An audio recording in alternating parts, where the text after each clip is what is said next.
Ego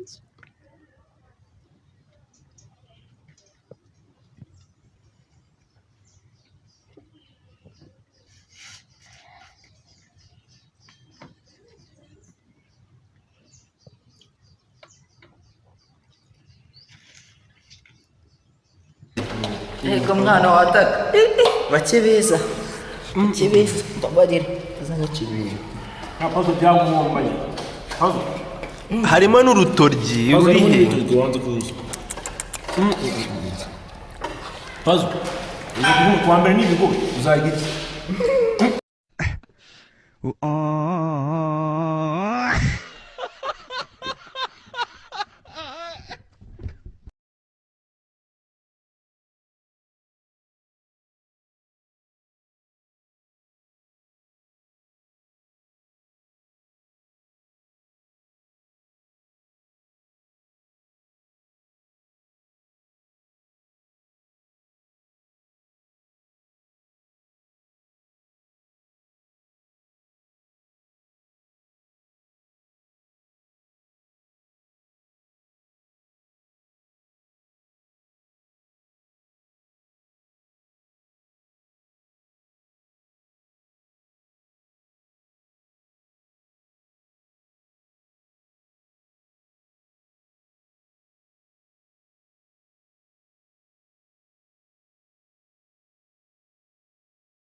Jesus!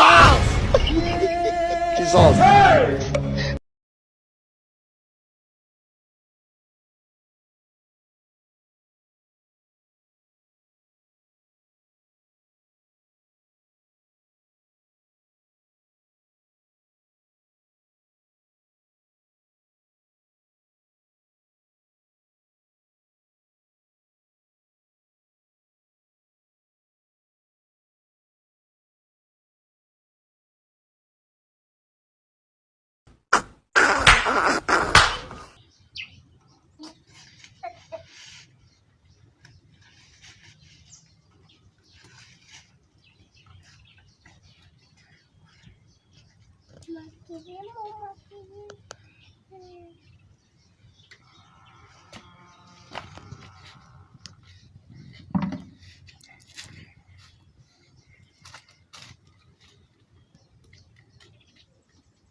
Bandiye koko ni ibiryo kweli nk'ibi ni ibiryo ngo umuntu aba ari kandi nzeho n'utuzi utu turyo rwose ni dukeya yarakibirinduye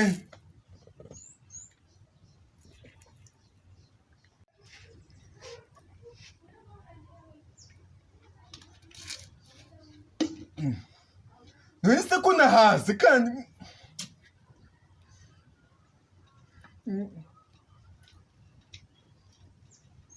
nuse ndahaze nge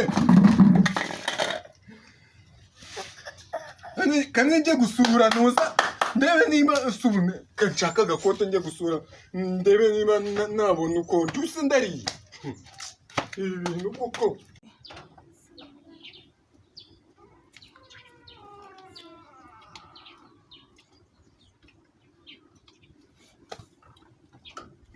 nubu ngumba ndiye koko anze mpamagare shebe numve niba najyayo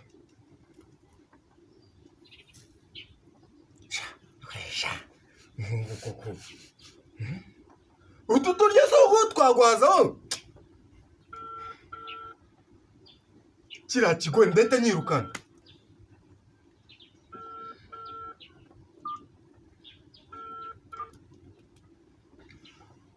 Shebe. Asha, nironeza. Wambuze. Sha. Nkaba nigeze nanarya uyu munsi. Man, ibaze ko maze ibyumweru 3 narya shanywa amazi gusa. Nabona n'agakoma akaba ari ko nywa man.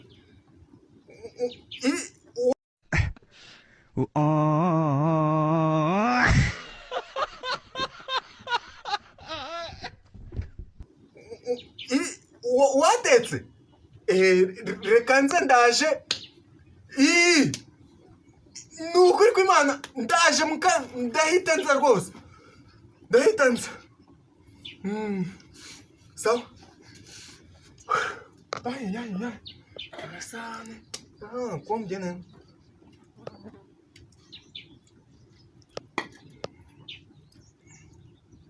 Ngo njya mu byo kurya. Kumbe mama baby yatetse.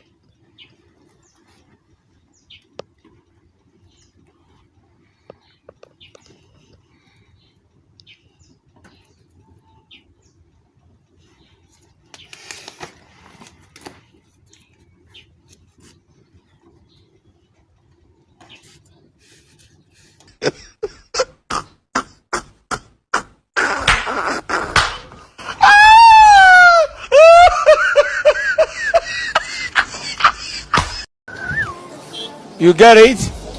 If you don't get it, forget about it. Kandi mwibuke no kuma subscribe kuri YouTube kandi nyine tujye dukomeza twiganirire neza cyane mbagezeho materials zose zimeze neza.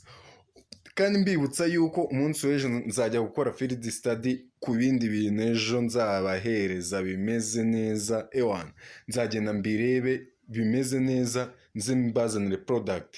Ejo nzabazanira radio imeze neza. Ewan kandi ibi bikoresho ni kuri makeya nagari menshi. Wagira ngo ni kwa ko n'umuntu ajya mu muhanda gatoragura inswegigeri zagoye. Rero nawe niho uri murabura wallahi. Reka manze mwereke product ya mbere cyangwa igicuruzwa cya mbere dufite hano ngaha. Ndakeka muri buze kunyurwa mukanyurwa nacyo. Murabona iyo televiziyo? Reka nyiberekere hano. Murimo murayibonera televiziyo. Ni televiziyo imeze neza ewan. Iyi ni televiziyo utapfa gukura ahandi hantu. Wowe uzaze twumvikane neza kuri makeya, ndabizi neza tuzumvikana. Uri kumva iyi televiziyo ni kuri make yawe turavugana. Noneho ndaza no kubereka n'intebe. Intebe zimeze neza, intebe ziratyaye. Siko intebe wagira ngo nibwo bakizigura. Reba ariko reba iyi televiziyo. Iyi televiziyo uko wagira ngo urimo urayireberaho ariko wayincaniye wan. Yincanire. Reka baze bayincanire maze ubundi turebe ibyari byo. Umurebe kambikora ariko sha. Si nyine nkuko nari ndimo ndabibereka murimo murabona izi n'intebe. Murumva intebe nziza nyine kuri makeya, intebe nyine nje ntago nanga ibintu bishyashya. Nyine mangira ngo nyine abantu bose mwisange ahantu hose nyine abantu baringaniye ewan baze bisanga kunoza. Murumva dore ngiyo iyo ni intebe imeze neza. Ndaje n'izindi ndazibagezaho ariko mbibutsa gukomeza gukora subscribe kuri channel yacu. Yes, murabona dore ni intebe nziza. Murabona imeza. Reba ameza do. Aya meza ni handi wayakura. Na handi wayakura. Sibyo? Reka mbereke n'indi ntebe. Dore ni intebe yindi nayo imeze neza. Iyi ntebe dore nayo imeze neza. Ni sawa cyane kabisa. Uri kumva byose ubishaka twabiguhereza ariko none ushaka kimwe muri ibi twabiguhereza. Hagati y'intebe cyangwa ya televiziyo. Reka twimukire no ku yindi ntebe. Nayo ni intebe nayo imeze neza cyane. Man, twebwe iwacu nta mafaranga ajya asubira inyuma. Twebwe turanegosiya mpaka tugeze ku kintu ushaka. Murumva dore ngiyo ya televiziyo ndimo ndababwira. Uri kumva ko amajwi aza sawa cyane. Murabyumva neza cyane.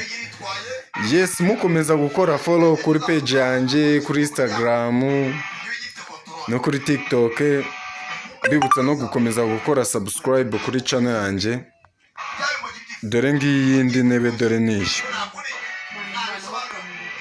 Dore ngiyo iyindi niyo ngiyo. Ni televiziyo imeze neza. Ni intebe imeze neza cyane kabisa. Mwayibonye rero, ni ibintu byiza cyane. Mukomeze namwe nyine, niba ugakeneye wahita unyandikira kuri page yanjye.